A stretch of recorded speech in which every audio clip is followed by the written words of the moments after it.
Good afternoon. My name is Jennifer.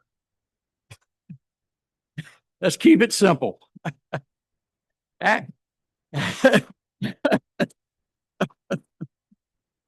Actually, Jennifer left early with her kids for spring break and asked me to step in for her. And she had a great motivational speech for me before she left. Looks at me and says, "Norris, don't screw it up." Welcome to everyone.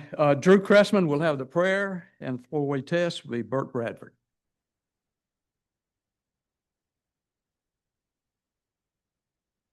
And my name is not Jennifer. Let's pray. Lord, we praise you and thank you for your goodness and grace, for every good gift that that you bless us with. Thank you for a sunny day, for a great community to live in, and for the opportunity to serve. Lord, we give you thanks for all that. We ask for your peace and presence to be with our family and our Rotary friends who need your healing and comfort. We ask that you guide us, Lord, as we serve and as we go. Bless the meal we're about to have. We ask all those things in Jesus' name. Amen. Will you join me as we recite our Pledge of Allegiance? I pledge allegiance States of America, and to the republic for which it stands, one nation under God, indivisible, with liberty and justice for all. Now the things we say, think, and do. First, second, All concern, third, goodwill, better friendship, fourth, is beneficial, all concern. and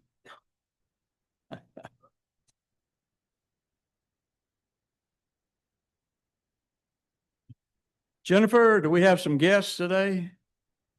Yes. All right. I'm Jennifer Shepard. I am the club secretary. Introducing the guests and visitors we have, a familiar face, Kimberly Calcote, who's in the membership pipeline.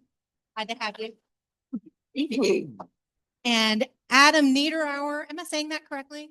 Adam, he came to visit last week and he's back this week, so make sure you meet him.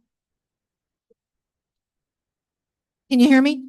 Okay, I'm not holding it close enough. All right, I'm going to come over here because Tom, I need you to pronounce this name because I don't want to butcher.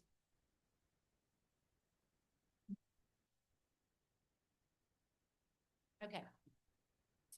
Marquise Godet. Marquise Godet. Okay. Thank you. Guest of Tom. And Andy Marshall, also a guest of Tom. We're really glad to have you here. And many of you know him. He's been in the community a long time and he is running for Williamson County Mayor. We're excited to have. That's it for guests today. Thank you. Thanks, Jennifer. Happy Bucks. Jason?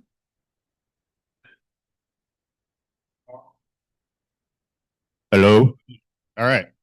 I'm going to start us off. We got $7 in here, $1 for each day of my cruise that I leave on Sunday. And best part is no kids are going, just my wife and I. So who else is happy? Nobody? Oh, here we go. Ray Little. I'm very happy. My friend and fellow Franklin High alumni, Andy Marshall, is here. And so I better not even say what we used to be called because they changed the name. But just wanted to welcome him, and hopefully y'all will get out and vote in our county primary elections because they're very important.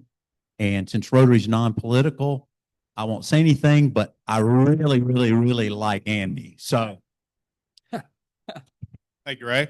Anybody else? Man, I'm extremely happy to have Marquise here today because he's running Andy's campaign. And those of us that run for office can't do it without someone helping us. So thank you for helping Andy. And I'm excited to have Andy here. Andy also, those of you who don't know, might own Puckett's. So, which I eat at rather regularly. And other than that, it's Friday and it's beautiful outside, so enjoy it. Definitely is. Anybody else happy about the weather or anything else? Going once, going twice. Up.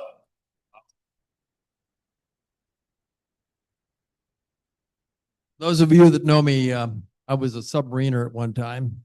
And finally, the silent service got into the news last week. Thank you. Yes. All right. Anybody else? All right. Everybody have a good spring break. Thank you, Jason. We all know about the Hollywood and the Academy Awards. We've all watched them many times. But not to be outdone, here at Rotary, we have our own awards. And today, our host and presenter for those awards is Jennifer Shepard.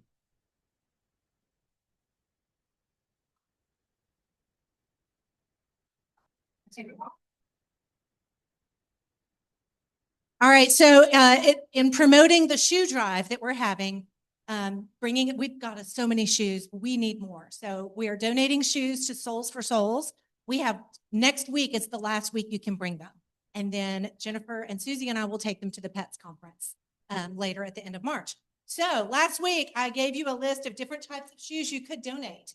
And then we asked everyone to vote on which Rotarian is most likely to wear those shoes. So today I present to you the first annual Rotary Shoe Awards. So, and if I were tech savvy enough, we would have put together a playlist, but that didn't happen. All right, so thank you to everybody who voted. The member most likely to show off blue suede shoes is Michael Barrett. Where'd you go, Michael? All right, come on up here. We have something for you. So it says, for showing great spirit, terrific humor, and a commitment to service with soul. And then we have some gummies shaped like shoes, just regular gummies, not those kind of gummies, just regular gummies. It's a family-friendly situation. Sarah. All right, now we have the boogie shoes. The person most likely to serve, grooving and moving in their boogie shoes is Alan Treadway. Where'd you go, Alan? And you get a disco ball.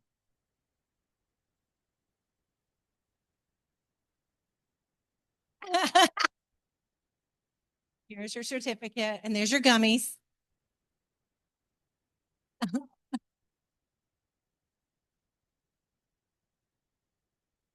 All right, so the person most likely to serve in fashionable tan shoes and pink shoelaces is Larry Kane.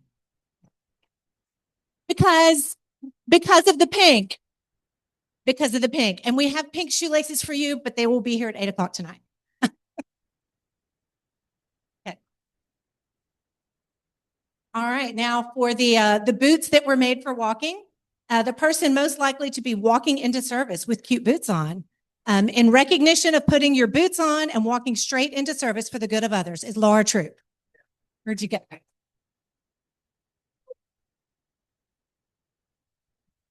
Okay.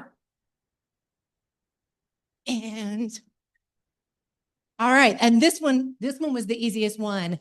Winning by a landslide for boots with the fur is Jennifer Ruane. And have you seen her boots today?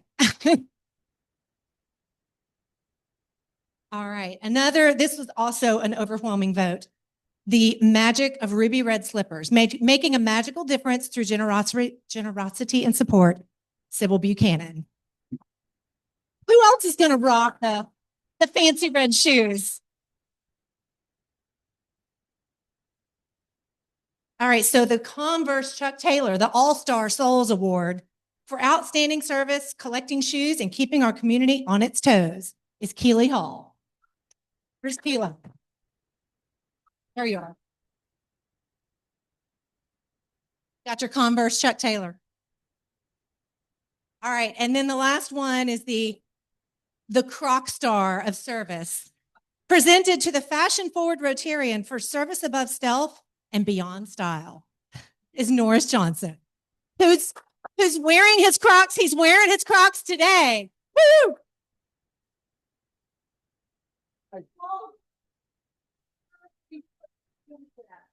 Picture after.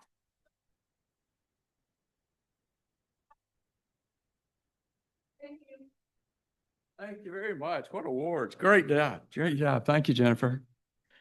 Pancake Day. Sarah, where are you? Hey, come on up.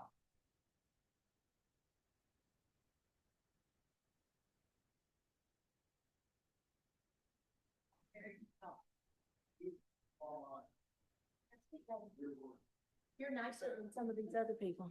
Hi, everybody. We are so glad to have you all here today. And I just want to make a quick, brief announcement. On your tables are sign-up sheets for Pancake Day. And if you could, go ahead. We've gotten a lot of you signed up. There's even a QR code if you'd like to just sign up online. It's also on that sheet. If you have any questions, any problems, come see me after the meeting. We're only going to be doing signups another week or so before we start doing the actual assignments. So get your name in quick. Thanks. Thanks, Sarah. We've been doing a lot of service lately, and if I could, Laura Troop, would you come up and talk to us about that?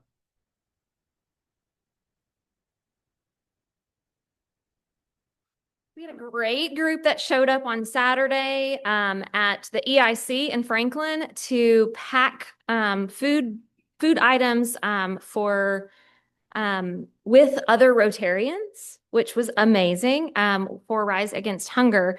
We packed 20,000 meals on Saturday in 2 hours. And I joked around that it felt a lot like an I Love Lucy episode where she and Ethel are like trying to eat things because it was just flying at us because it was kind of an assembly line process. It was amazing. Standing shoulder to shoulder with other people doing good work like that is pretty awesome. So watch for the next one. We're going to have regular service with lots of our nonprofit partners. So please keep your ear to the ground for what's next. But please go ahead and do sign up. We're expecting every Rotarian to serve in some way with Pancake Day. So remember, that's one of the requirements of being a Rotarian is serving. So jump in. Thank you, sir. Our grant committee met, and also today, Linus, would you come up to talk to us about what's happening?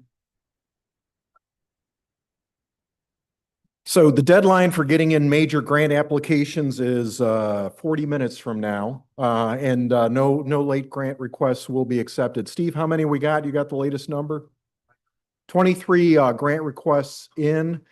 Thank you for your hard work in getting organizations that feel worthy of a $10,000 grant open for consideration. We've never given away more than 5 in the past, so I'm sorry to say many of you might be disappointed with our decision, but I promise that we'll look at those things carefully, thoughtfully. We got 24 now. Carefully, thoughtfully, and you be good stewards of your money. Thank you. We could do more of that if we had more money coming to the golf firm. Make the world so much better if we can make more money in our golf firm. That's all it takes. There you go. Just ask. This is a good point. All you speed riders, get busy now and finish these things up. We got, what, 40 minutes? We're going to have another Rotary social. And from some of you newer members that aren't familiar, this is when we kind of get together outside of Rotary at someone's home and kind of visit with each other and get to know each other better. This next one is going to be March the 28th. And it's going to be at Bob Thompson's home. And I understand that what Bob is going to be doing is an all-you-can-eat steak and lobster buffet. So everybody sign up for March the 28th. Michael Barrett, where are you? Rise up, sir. Someone had a birthday this week. If you would join me in singing our birthday wish to Michael Barrett. Happy birthday to you. Happy birthday to you. Happy birthday, dear Michael. Happy birthday to you. Thank you. Hey, my man.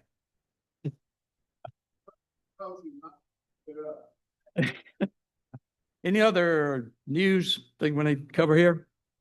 Get into the speaker. Kip, would you introduce our speaker, please, sir?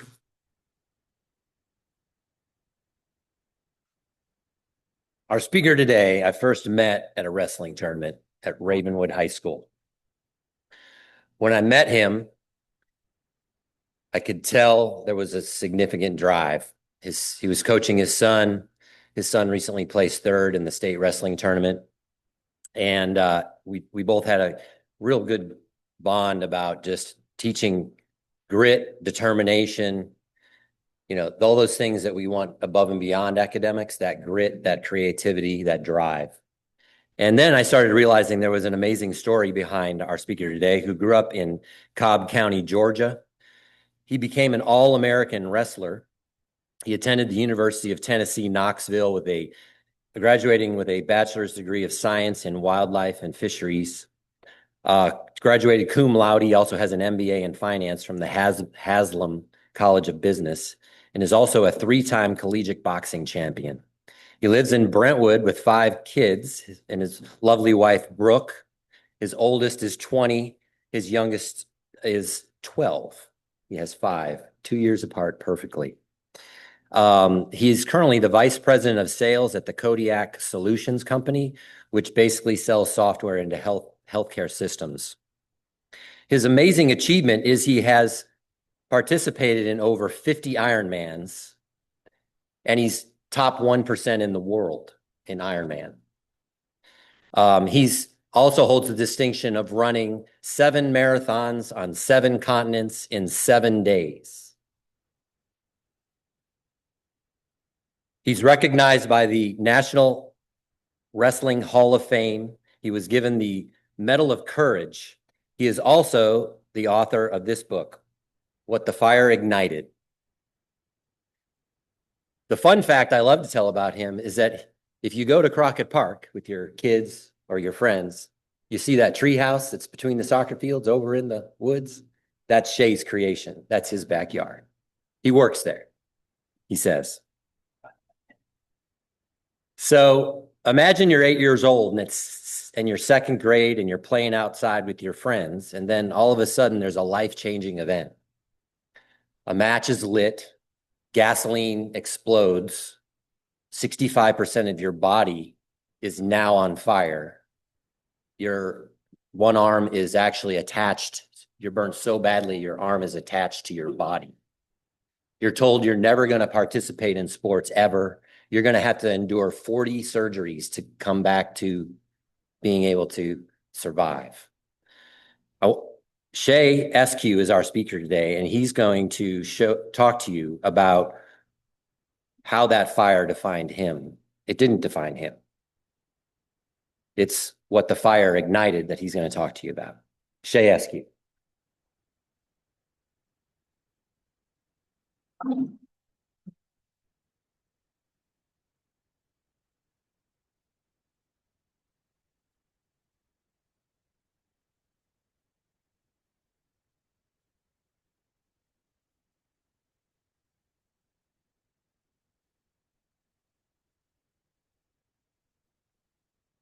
Imagine you're 8 years old.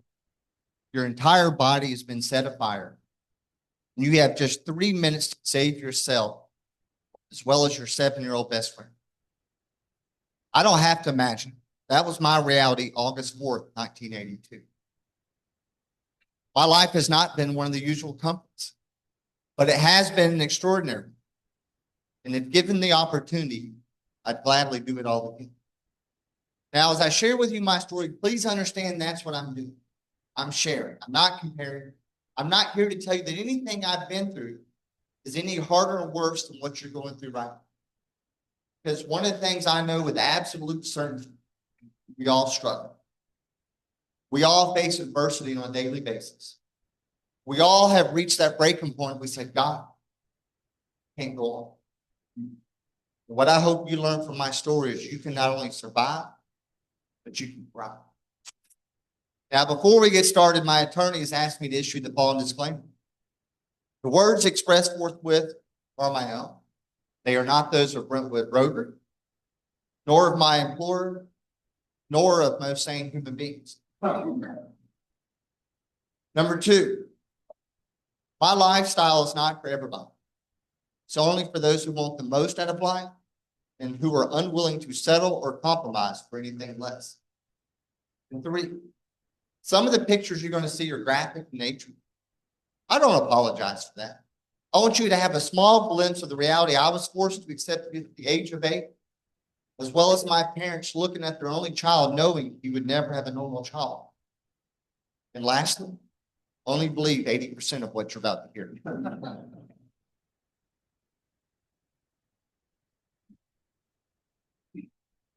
Hang on.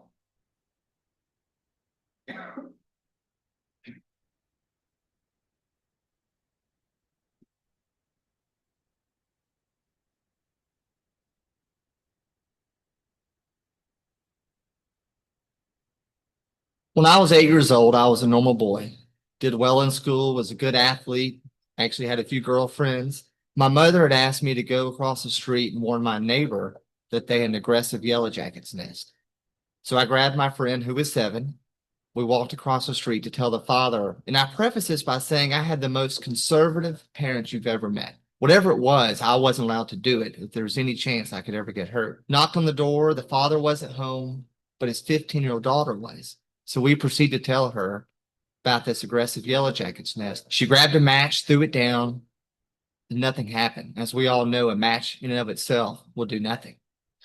So as we're standing there doing our job, we're about 10 feet away from the nest, watching these yellow jackets fly in and out. Next thing we know, she's standing behind us with a cup of gasoline. She didn't say a word. All I did was feel gasoline splash me, and within an instant, I see it hit that match. Next thing I know, I'm on fire. The girl who had set us on fire panicked, and she was hiding behind some bushes. I grabbed a water hose and stood there and put my friend out. Then I remember alternating the hose between both of us, trying to cool us off. The heat was so intense. It's something that I could never describe in words, but I remember looking at him as well as myself. We're both blackened and charred, our skin literally just melting off, and just trying to think, man, what just happened? And really just trying to grasp what was this new reality that I was about to face.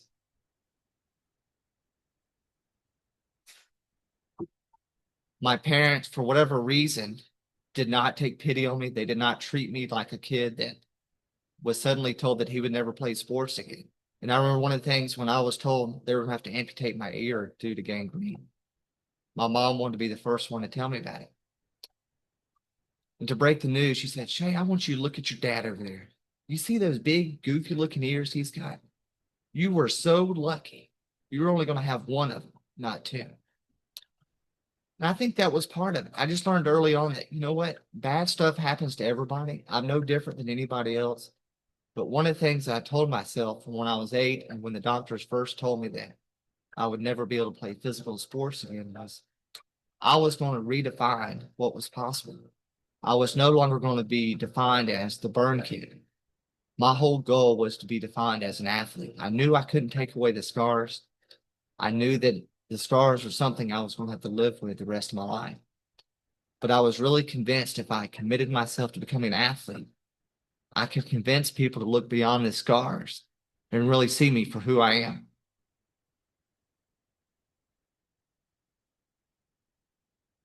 As you can imagine, my whole life was shattered. It's hard to imagine that 3 minutes of one day in the life of an 8-year-old could change your entire life trajectory. Before the accident, I was a good-looking kid, did well in school, straight-A student, was a good athlete. I was the perfect one. How do I know that? My grandmother told me. And yet, despite all the precautions my parents took, over 65% of my body was permanently scarred. My right arm was physically melted to my body. It would take me 3 years to do this. I had to learn how to write left-handed to finish the 3rd grade. They had to take all the skin off my right leg from my hip to my ankle, all the way around. They took all the skin off my left leg from my hip to my knee, all the way around. They came back to my right leg, took skin from my hip, my knee. They took a section 8x11 off my back. They even took a section 3x6 out of the right side of my stomach. Felt cheated. I got half the tummy tuck. I didn't get the full one. And then they even took a section 3x4 off my buttocks. Now, if you can imagine how uncomfortable I felt, knowing a part of my buttocks was somewhere on my body, I told the doctor, please don't tell me. Otherwise, I'm going to feel very uncomfortable in public. Strangely, now, every time my butt itches, I scratch my face. My right ear had to be amputated. I didn't get this until 12 years ago. And then to add insult to injury, they told me I'd never play sports.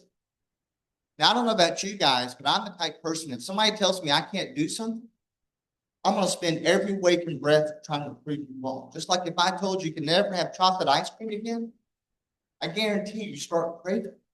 We crave what people tell us we can't have. As I mentioned earlier, we all are dealing with something. Physical, mental, spiritual, financial. I carried mine. Everybody could see it. Everywhere I went, people would look at me. They'd point at me. We'd go into the grocery store. Little kids would come up, and I say little because they were my age. They say, ooh, mommy. Ooh, gross. Look at his face. Where's his ear? And you can hear the mom, shh, child. We're going to talk about stuff. And like so many of you, I had to ask myself that question. Was I going to play the victim part the rest of my life and feel sorry for myself? Or was I going to make the most of a bad situation and rise above it?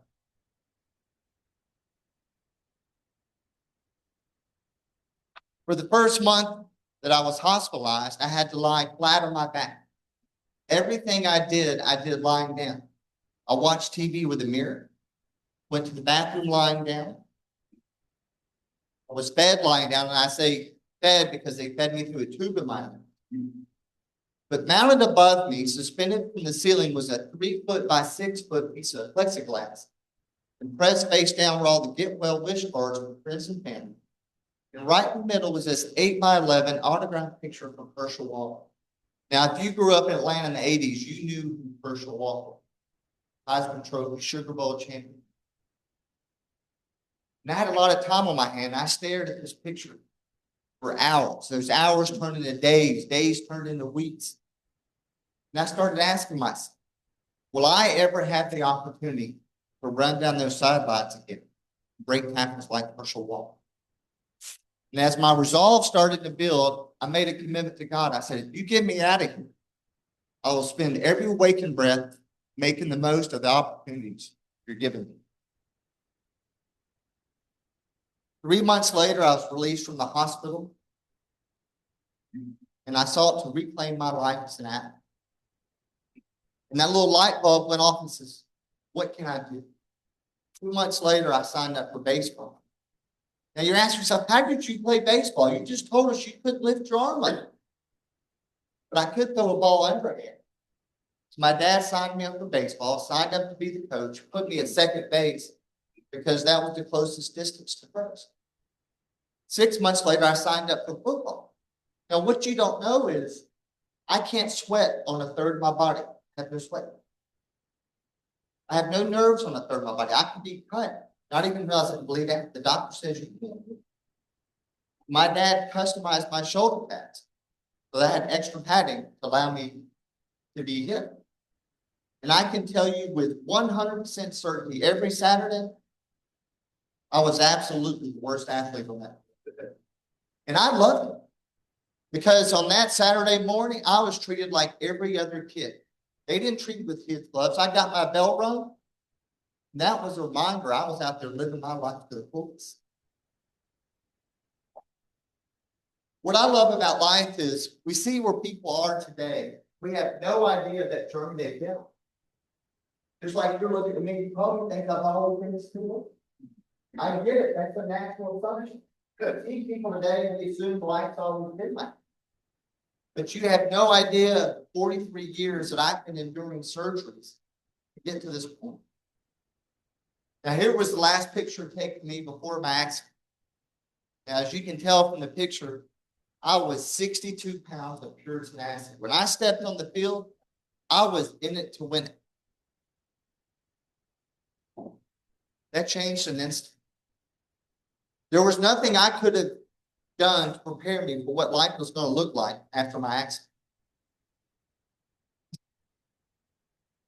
As you can imagine, just going back to school was a challenge. I was told not to go back to school, stay home a year, and have my parents homeschool. I was back in school 2 weeks later. My mom would pick me up every day at school at lunch, take me home, give me a Whirlpool bath, change all my dresses, take me back to school. Now, one of the things that's really hard to describe is, at this same time, Wes Craven released his movie Nightmare on Elm Street. Maybe some of you know the story of Brett, or what he would do to kids in their sleep. Well, I can tell you, when I would walk down that hallway to school, you could hear all the kids talking. As soon as they saw me, silence. Complete silence. There was nobody that looked like me. I guarantee you go to any of these schools, you're not going to see another Brett kid in the school. They don't know how to act. My scars look much worse than they do now. And I started walking past some of the kids in the family. And look at them. Look, there's Fred. And to be honest, when I looked in the mirror, that's what I saw was Fred. I saw Freddy Krueger staring back at me. I didn't even want to look at the right side of my face because it reminded me of that horrible accident. I did not want to be known as a burn survivor. I wanted to be an actor. And I can tell you for weeks, I laid there, I cried, I prayed. I said, God, please take this away. But what I realized was no amount of crying, praying, begging would ever take these scars away. I would have to make the most of a bad situation. So what I decided was, if I can't take them away, let's have a little fun. When I went back to school and those same kids would say, hey, Freddie, I'd say, yes, I'll see you in your dreams tonight.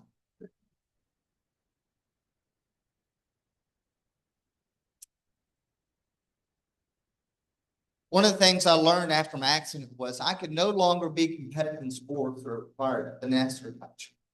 Tennis, basketball, golf, just couldn't do it because of limited range of motion. But if there was a sport that required all-out effort, last man standing, whoever had the highest pain threshold wins, those were sports that I excelled in. I got introduced to wrestling. By the time I finished high school, we were 4-time state champions. I was a 2-time state placer. And got inducted into the National Wrestling Hall of Fame under the Medal of Courage designation. When I got into college, I decided to try boxing. 3-time boxing champion, never lost a match. Got inducted into their hall. And then in my 30s, I got introduced to a little sport called Ironman. I don't know if you're familiar with it, but you swim 2.4 miles with 3,000 of your closest friends. You then bike 112 miles. Then you run a 26.2-mile marathon, all within 17 hours. When I signed up for an Ironman, I didn't want to be just a finisher. I wanted to be competitive. I knew I could suffer with the best. And what most people don't realize is by the time I start running the marathon, I'm so severely dehydrated because I can't sweat on this side of my body. I'm urinating blood. But that's no excuse to quit. Now, I've been fortunate enough that I've been ranked top 1% in the world 7 times competing in the sport. And I don't say this to brag or be boastful, but to say thank you to those doctors in 1982 who told me I would never be competitive in sports. You know, so many people say, Shay, I wish I was as motivated as you. Are you kidding me? You think I'll wake up every day and say, woohoo! Let's go. No, I'm like you. I'm tempted to hit the snooze button. But what I remind myself is, if I want to live like the top 1% in the world, I got to be willing to do what 99% of the people are not willing to. Now, if you follow me on social media, you may recognize this. This is called the Pain Cave. This is not a home gym. We don't go down here to work out. We go down here to suffer, to get comfortable being uncomfortable. And I shared this picture because, as I mentioned, got 5 kids. There's a lot of challenges that come with 5 kids, especially 5 kids that all play travel soccer. One of them's now moved on to wrestling, thank God. But I made a pact with my wife when I started this journey 18 years ago. And I said, look, I'll do my workouts either before everybody gets up or before they go to bed. This particular day, I was traveling, didn't get home in time to get my workout, put the kids to bed. It's 9 o'clock. I said, I'm supposed to do a 15-mile run. So I went down to the pain cave, turned on the treadmill, and started running. Knocked out my 15 miles. I'd love to tell you it was awesome and I enjoyed every minute. It was an absolute suffering. And the whole time I'm running, I'm reminding myself, everybody else is sleeping. But you're putting in the hard work. And when it gets hard in a race, and when it gets hard in a life, you're going to remember this moment and tell yourself, you were uniquely created to do hard things. You see, I didn't have to do this to maintain my physical fitness. I could skip a whole week and it wouldn't impact my fitness whatsoever. But I did it to maintain that mental fitness. And that's what we have to remind ourselves. That is the difference between us and everybody else on it. It's what we do with our brain.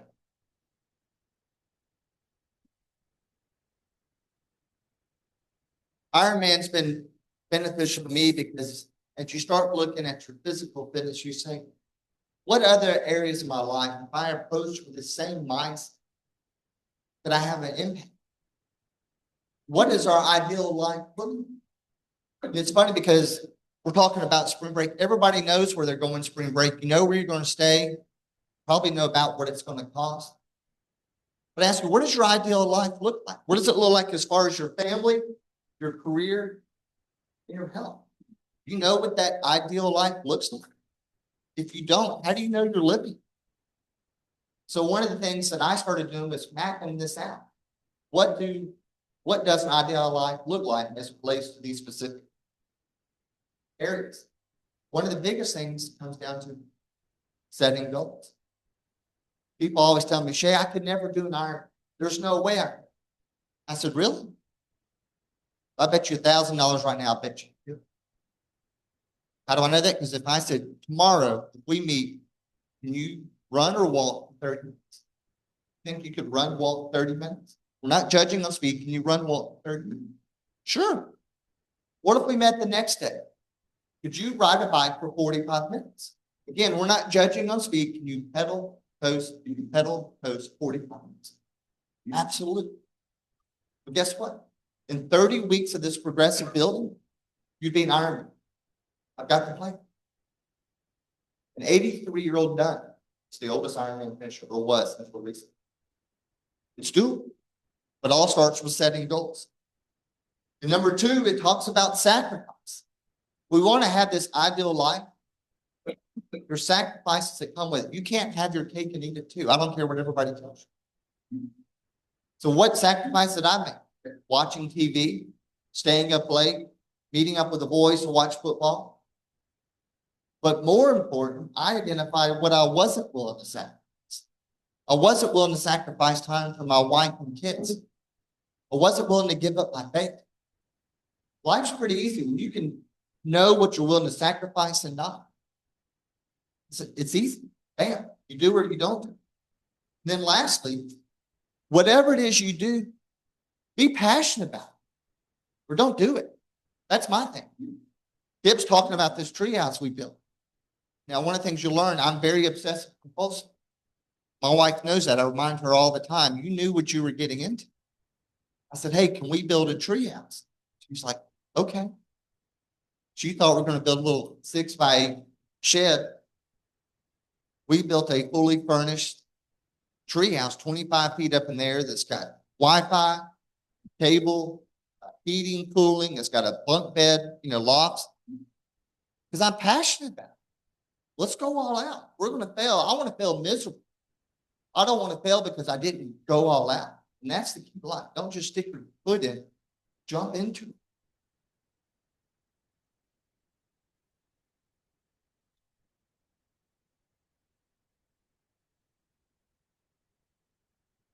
As I shared with you earlier, we're all dealing with something.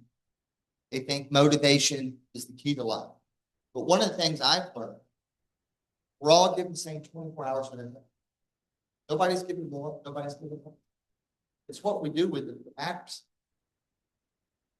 This here's a couple, Billy and Wanda Crawford. Billy, the paramedic, Wanda's an educator. Every day when she'd get her clothes out and go to school, she started crying. She was unhappy with where she was at her stage. Finally, she reached that breaking point. She told Billy, today's the day. I'm making a change. Either you're with me or you're not, but I'm making a change. 3 years later, they had lost collectively over 200 pounds, and Billy had done an Ironman 70.3. Some of you may know this guy, Chris Nick. Chris has Down syndrome. He did an Ironman. Think about it. Think about everything you've heard about kids with Down syndrome. This kid did an Ironman. And his whole mantra is about being 1% better every single day. And then there's my buddy Raj. Raj is the triple amputee. Now, what I love about Ironman, they don't care about your physical shortcoming. Everybody is held to the same time standards. So they have a published time for the swim. And I don't know about you, I have trouble swimming, period, but imagine doing it with one arm. He's got the same time cut off as I do.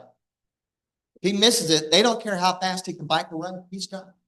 Once he finishes the swim, they carry him to his bike and set him down so he can attach his legs to the bike. Raj usually beats 10% of the competitors out there on the course. Let's get through this. As I share with you, Ironman, and just my whole journey this last 43 years, has really forced me to ask the question, what else can I do in life? What are the things that I've closed off as impossible? I never really thought through, like, what would it take to actually do it? What goals would need to be true for me to get there? I'm a big believer life should be about maximizing experiences. Got my degree in wildlife and fisheries. As I was graduating, our professor said, would anybody be interested in living in the woods 6 months trapping bears for a living? $75. You live in a trailer, no TV, no telephone, no air conditioning. I said, absolutely. You mean we get paid for this? Holy cow, right? We set a record. We caught over 150 bears the first 3 months. I got some more stories on that. I won't even go into that. 2019, a 65-year-old friend of mine called me. He's the same one that got me to write my book. And he said, Shay, will you come with us? We're going to go South Rim, North Rim, back to South Rim, the Grand Canyon. It's 50 plus miles, 20,000 feet of elevation gain. We're going to do it in July. It's going to be 112 degrees. It should be an absolute summer fest. Are you in? I said, hell yeah. My wife goes, are you crazy? You can't even sweat on a third of your body. You're going to be so prone to dehydration.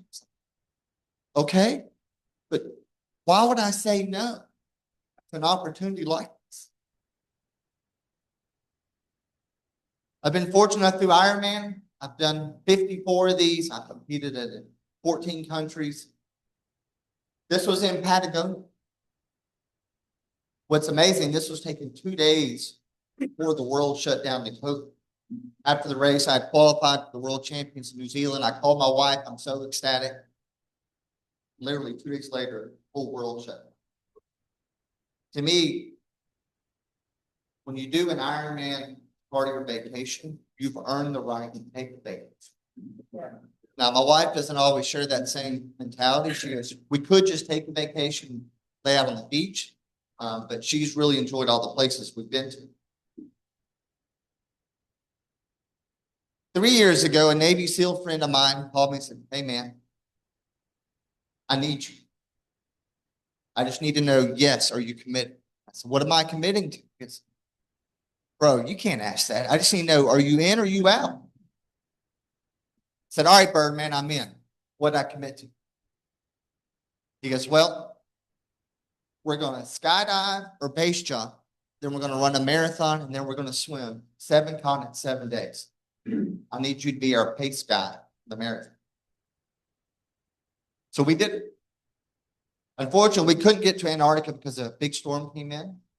So we did Africa twice. We started Cape Town, base jump, marathon, swim. Got straight on the plane, went to Perth, marathon, swim. Then went to Dubai. Then we went to Cairo. So if you look here, you'll see the pyramids. So we got to skydive over the pyramids before we started our marathon. Who gets to do this kind of stuff, right? And it's all because I was burned as a kid. Told me I'd never play sports again. Just saying yes. When somebody said, do you want to do something? I mentioned we couldn't do Antarctica, so I went back the next year. Got stuck down there, so I spent a week down in Antarctica.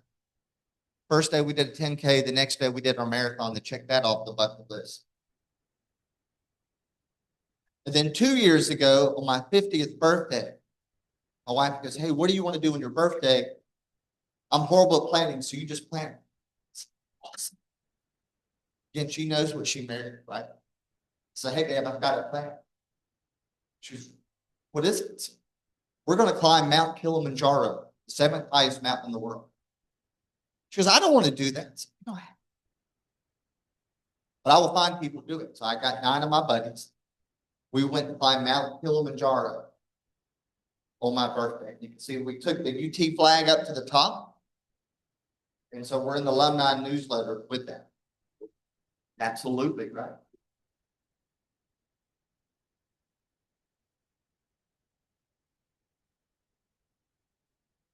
And what's interesting, I got into healthcare 15 years ago. What you don't know is I love dancing. Like it's a gift God gave. So when we go to these conferences, I feel like I had to share my skills with them. They had, we're in Atlantic City.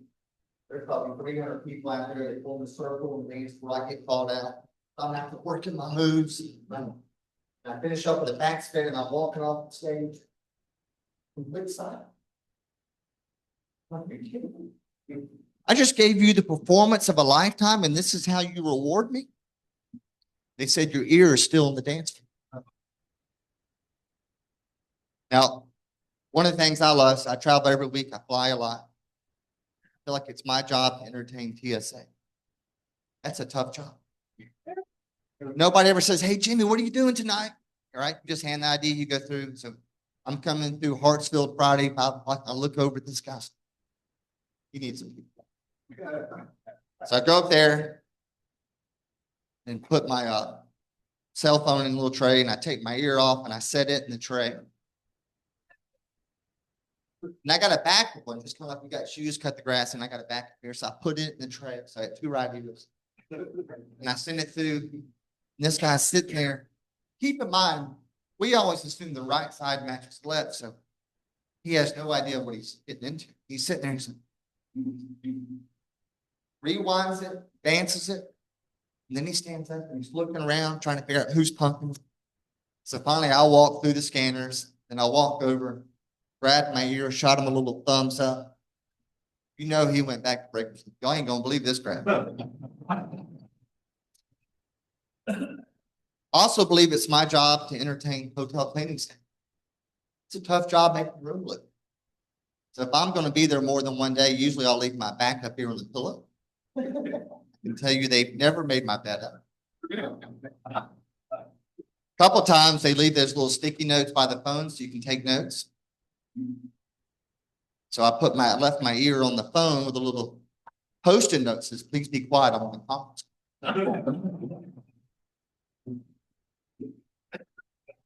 You know, one of the questions I get asked all the time is, Shay, if you could go back August 4th, 1982, would you walk across the street, tell them about those yellow jackets?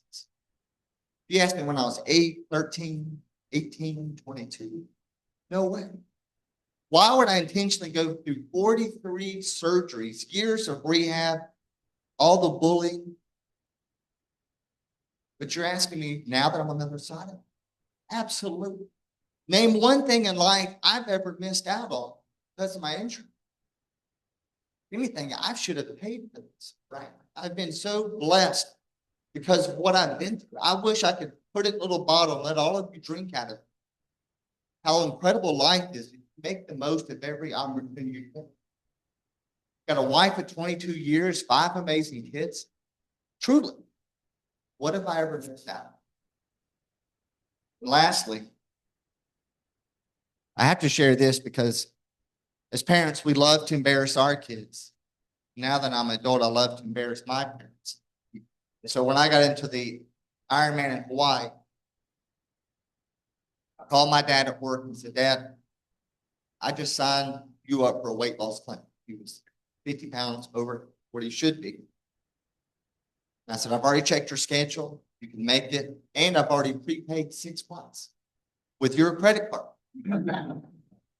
You don't have skin in the game, you're going to back out. Fast forward 6 months later, he lost 40 pounds, showed up to cheer me on. In Hawaii, they have what's called the underpants run to make fun of all the Europeans who think it's acceptable to walk around the town in your Speedos. So we did this 1 mile run in our tidy whities. And as we're standing there taking a picture, son, I just want you to know how proud I am. My whole life, my biggest fear has been to be in public in my underwear. I'm not only doing it, I'm paying to do it. And my daughter-in-law is taking this picture. And with that, I just want to say thank you for allowing me to share my story. Thank you.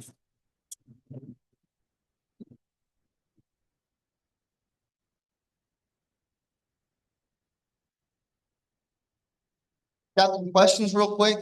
Yeah. Oh, go ahead. How many children would you have if you had to have another? Probably wouldn't happen. But no, I laughed. When we got married, we took this premarital counseling test, right? It asked me how many kids you're going to have. Growing up in Atlanta, Good Southern Baptist, it asked how many, so I put 2. I converted to Catholicism. I'm like, there's 2. And I said, I'm sorry, babe, what's the right answer? Right? She informed me it was 4, and then later she told me God wants to have 1 more. We had that miracle child. So there's a long story there, but yes. So you are absolutely amazing, and I am in awe. But just one question: how did you pull off logistically 7 continents, 7 days, and 7 marathons? Yeah, I should have told you. So when I did that, I was traveling with a group of special forces. So I had Navy SEALs, I had Green Berets, I had Delta Force with us. We spent a year planning this. We chartered our own Airbus 330. We had our own pilots. And then we sold seats. So for $100,000, you could come with us. Yeah, it was pretty amazing. I mean, logistics alone, getting through customs, I mean, it was incredible, right? And we're the only people that's ever even attempted to do this. People have done it marathons, but nobody's ever tried to do it skydiving and everything else on top of it. So we started Cape Town, Perth, Dubai, Cairo, Hyde Park, London, Cartagena, Colombia, and then finished in Dallas. Yes. Okay.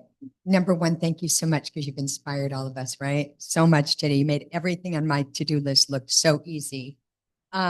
I really love your humor. Where do you think that came from when you were an 8-year-old kid? Did you look at things? I think humor gets people through a lot of things, and you seem to have such a great sense of humor. Where did that come from? Yeah, it's a coping mechanism, right? And I kind of learned early on, hey, look, people are going to make fun of you anyway. Beat them to the punch, right? And I feel like if you're comfortable with who you are, and that's what you got to let people know. Look, hey, I'm comfortable with my scars, having 1 ear. Like, what's your problem? What you realize later in life is the more comfortable you are, people don't even notice stuff, right? We make a bigger issue of our stuff than everybody else does. That's one of the things I try to teach my kids is embrace all your shortcomings. It actually makes you better than what you imagine of life. But I will be around. I've got books if you're interested in buying a book. And again, thank you for this opportunity.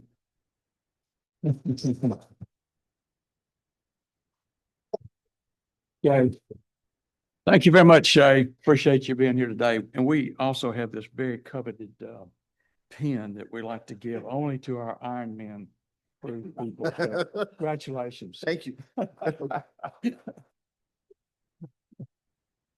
To our guests today, Kimberly, Adam, Marcus, Andy, and Speaker Shay. We appreciate you guys being here. Hope you had a good time. Next week, our speaker is Andy Hope from the Tennessee Commissioner of Agriculture. And remember, this weekend is daylight saving time, and Sunday is something about the women's special. Wonderful Women of International. They really are being awarded this week. Wonderful women. So if you would, help us put all the tables back in place, stack the chairs, stacks of 8. Any other good comments? Any comments? Yeah, pictures, all the pictures that won those illustrious awards. Join us up front here. Thank you very much. Have a great weekend.